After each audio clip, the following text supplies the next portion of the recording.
Welcome to this explainer. Have you ever wondered why our current financial systems seem to be constantly hitting a wall?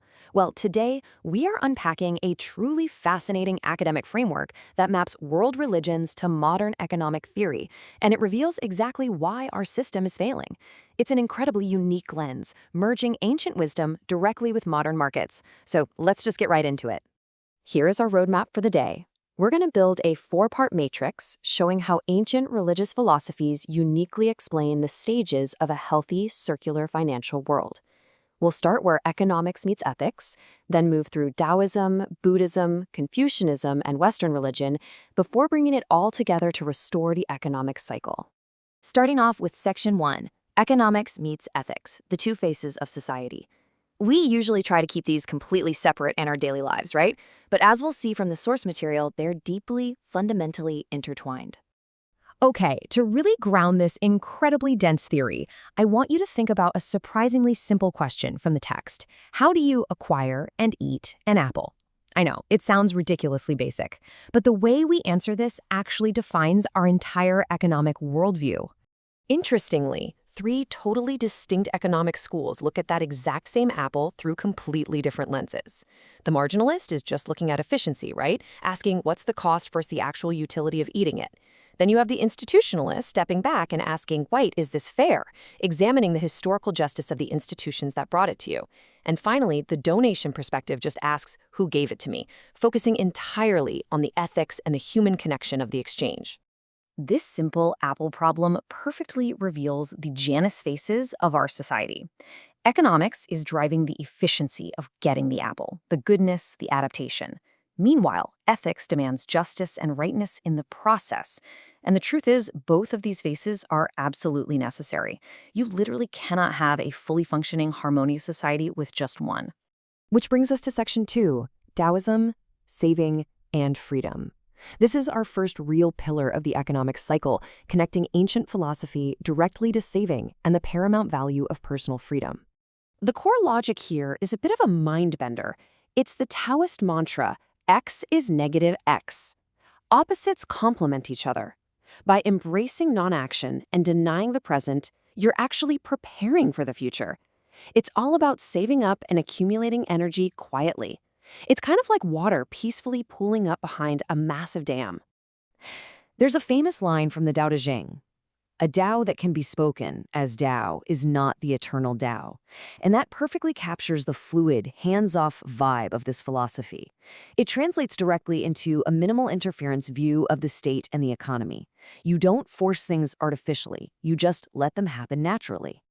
Now, you might be totally surprised to realize that this ancient Taoist view actually paved the way for modern libertarianism and neoclassical economics. Both of these champion minimal government, pure use value, and just letting the invisible hand of the market work without any artificial restrictions. They prioritize natural accumulation and individual liberty as the absolute starting point of the economy. Moving right along the cycle to Section 3, Buddhism, Allocation and Fairness. We are shifting gears entirely from accumulating wealth to focusing strictly on allocation. So the logic shifts here to X is neither X nor negative X. This is all about breaking down the strict boundaries between yourself and everyone else, essentially eliminating the ego. It ensures resources are allocated fairly based on dependent origination, which is really just the fundamental idea that we are all completely interconnected and rely on one another. Think about this profound thought from Shakyamuni. Caring for the sick is caring for me. Nursing the sick is nursing me. This isn't just a nice spiritual sentiment. It drives a literal economic mandate. Because we're interconnected, we are compelled to fulfill our social obligations and care for the vulnerable equitably. This creates what we can call bodhisattva capitalism. It directly mirrors social contractuarianism. Think of Adam Smith or John Rawls, where fair exchange and mutual obligations absolutely must be met before wealth can grow. It operates heavily on a labor theory of value, ensuring the actual human effort in the system is properly acknowledged and compensated.